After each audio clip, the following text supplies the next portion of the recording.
Hello,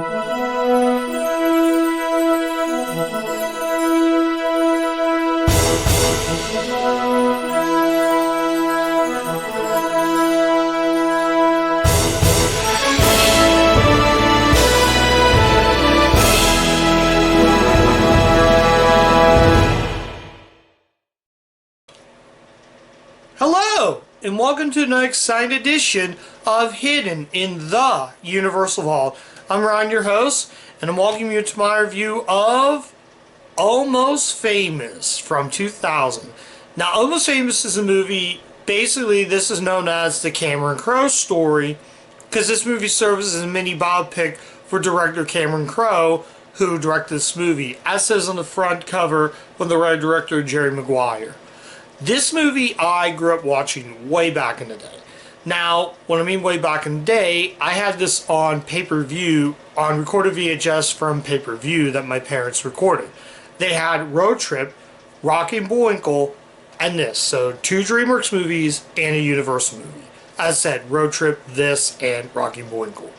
But anyways, this is an excellent biopic. And sort of that story, but it's only name change. This movie is almost feels like a biopic around Cameron Crowe. Let's run down the cast in this. This is also kind of made by Columbia Pictures.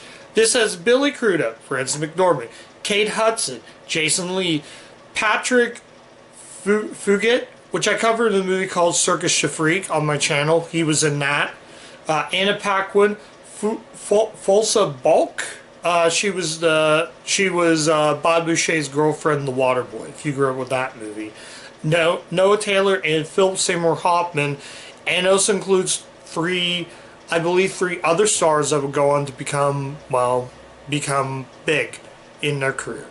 But anyways, yeah, this is an R-rated movie, and it's kind of weird that I watched this movie back in the day because, like I said, this was an R-rated movie. And yeah, like I said, this is a great movie. Let's talk about the movie, shall we? Okay, so I'm trying to see how I can begin this. Okay, I'll begin it right here.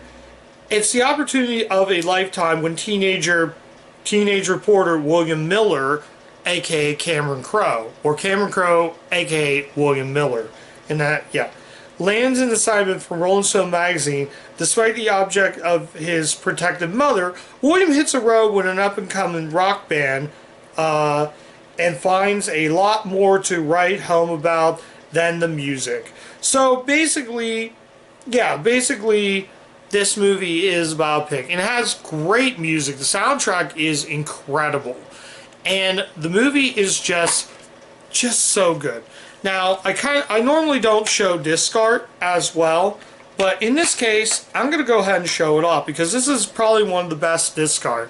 I like how it does show the band right here, and just look at that disc art though. Oh, and we're watching DreamWorks as well, so look at that disc art. You got like a public still of the entire band along with William on the cover.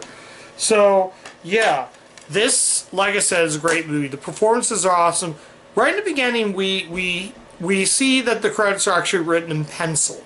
It's kind of cool because when they're writing Frances McDormand, you can see him just erase one letter out of the word and then actually get it right. Also, weird enough, this is kind of a weird fact.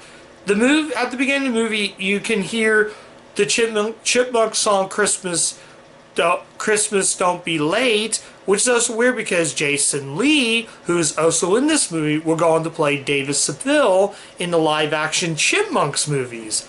What a strange coincidence. A fascinating career turn. Anyways, back to Almost Famous. I love how these characters... It's a story about the up-and-coming band Stillwater with their song Fever Dog. So we see the young man, we see the sister. Zooey Deschanel is also in it, plays the sister. And we also get, I forget, but the young William is actually played by Michael Arlington. He was in the movie Sky High and Gentleman's Broncos. So he plays the kid version of him. So right at the bat, she comes back in the house. The mother's very protective. No flour, no sugar, no milk. So she's hiding a coat, and she and she's hiding the Simon Garfunkel Bookends album. It's like, what's that under your coat? They're on drugs.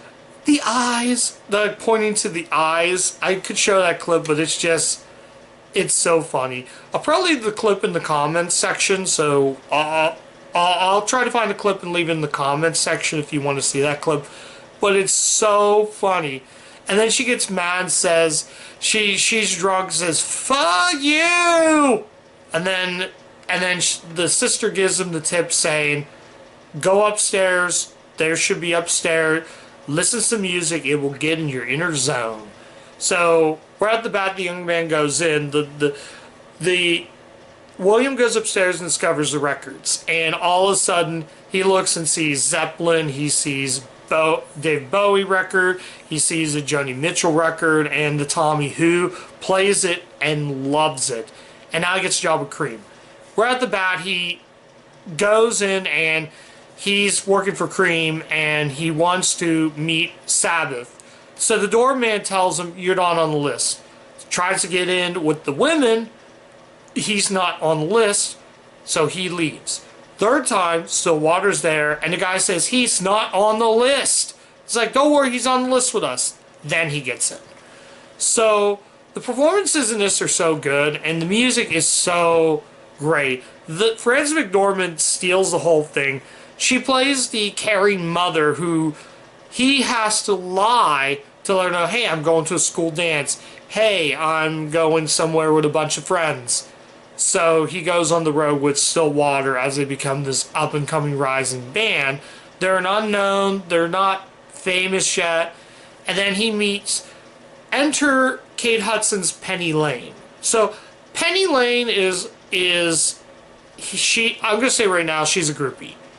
Faizuka Balk, I hope I'm pronouncing that name right.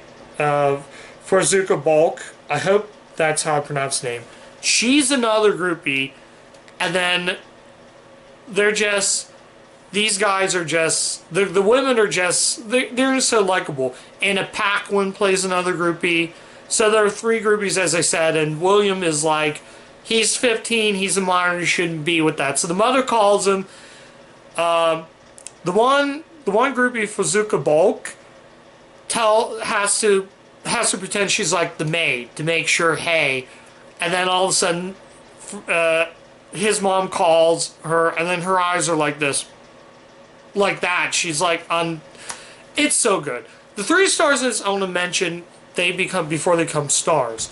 Eric Stonestreet, who plays the hotel guy at the service desk, he would go on to be in TV's Modern Family and the first two Secret Life of Pets, also made by Universal. Oh, and I forget, Identity Theft, I think was the other movie. But anyways, Mark Maron, who is in the excellent Bad Guys, a movie I covered on the channel, he plays the guy that's like, there's an incident with Stillwater when the show like is ruined and he gets mad and then he chases them down and he's going to try to get those guys in trouble and chase them one of those golf carts as the bus is going through Ram the Gate.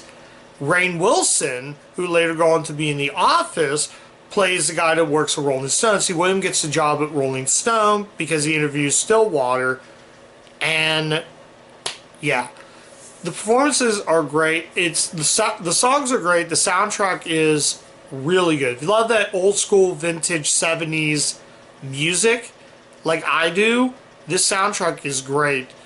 Even some memorable songs like "Hold Me Closer, Tiny Dancer." "Hold Me Closer, Tiny Dancer." Most people call "Hold Me Closer" Tony Danza. It sounds a lot like that, but every time I think of that song, I'm always going to think of "Hold Me Closer, Tony Danza." Also, another Elton John song, "Mona Lisa and Mad Hatters."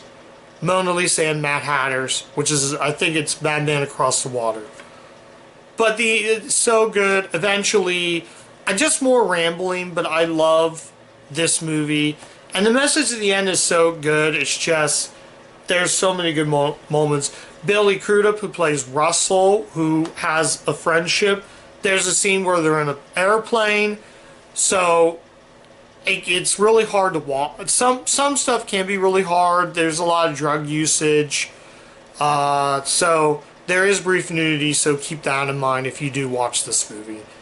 And eventually it comes together and just it's a love story, it's a rock story, it's a Cameron Crowe biopic. It's all three things into what makes this movie great. I'm trying to see who else helped out with this. Oh, Nancy Wilson. Oh, so Nancy Wilson from Heart did the score.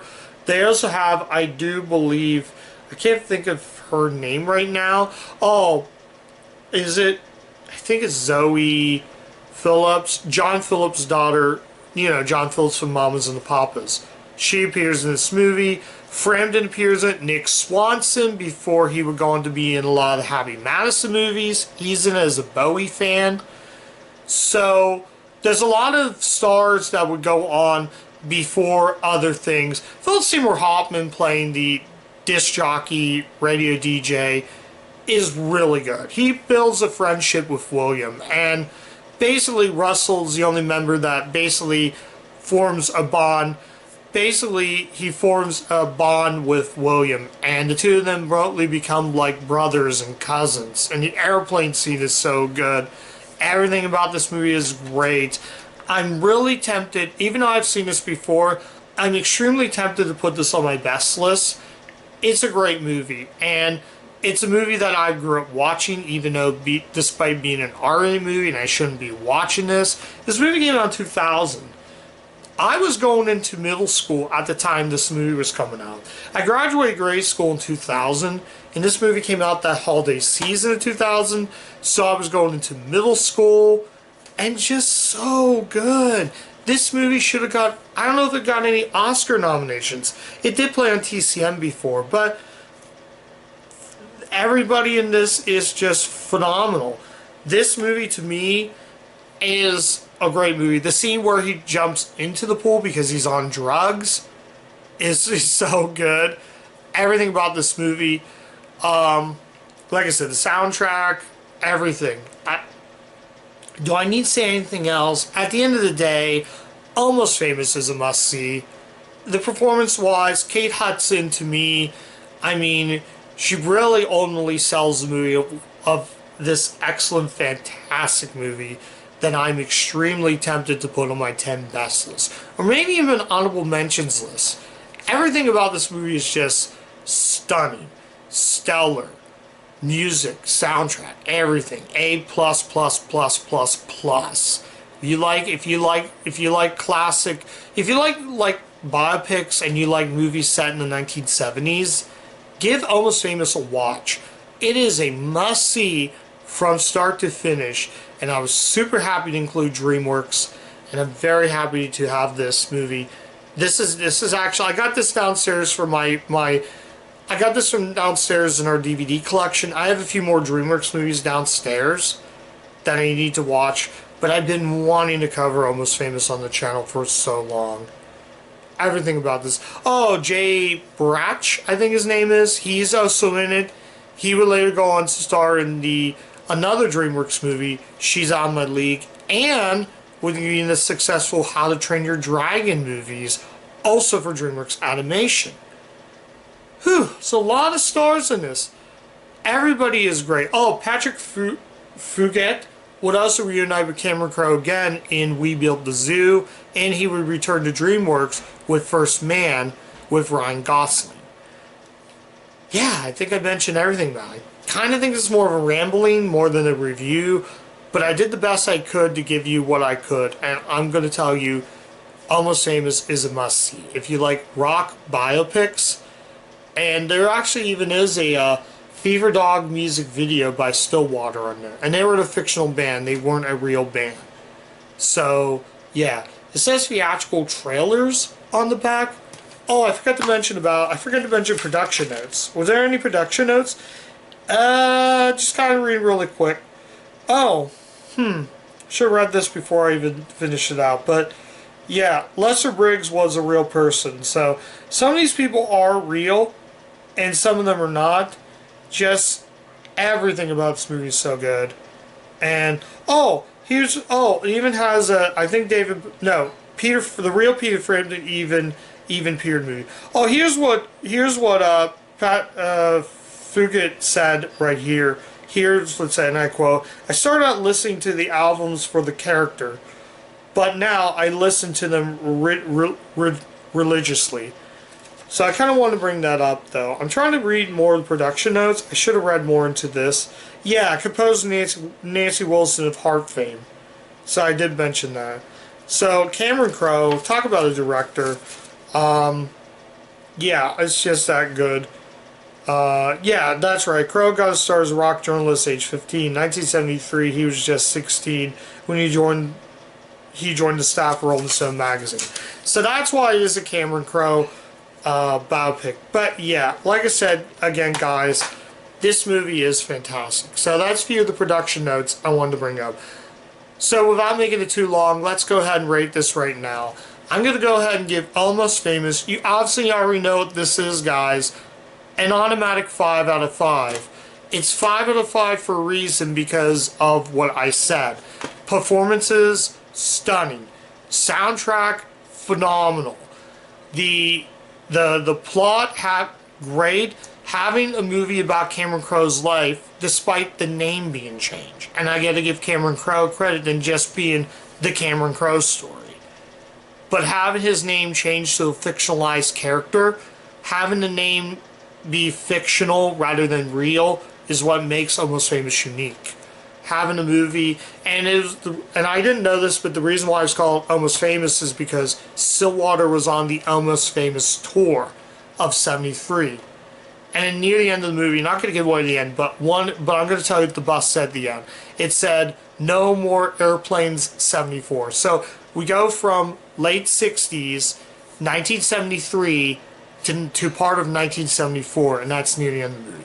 So that's one of the things I will say. It's not totally giving away the whole thing, but yeah, everything is so good. It can be hard to watch. There's one scene in the movie that can be pretty traumatizing, but it's so good. It's also about true love, when this young man likes and loves Penny Lane. And he explains it on the plane scene when he tells him that you never cared about her. She almost died of drugs. That's heartbreaking. And that to me is what makes it powerful. So, yeah, check out Almost Famous, guys. You won't be disappointed with this. And I love this movie every moment, and I'll rewatch this over and over again. Not sure if it's going to be on my best list. It's still great. It's still good. It's a blast from start to finish, and I loved everything about Almost Famous. So check the movie out if you like rock biopics. So that's my review, Almost Famous, guys. That's my review, Almost Famous. Thank you guys so much for watching. If you did like the content of the channel, like, comment, subscribe, click the bell, ring the bell to get the video notifications so you don't miss a single video on the channel. I'm also on Letterboxd, guys. You can check me out there as well. Tons of really good content on the channel, from Universal videos to DreamWorks videos, like Almost Famous, to vlogs, Vlog City, and tons of good content, collection updates, all that stuff on the channel.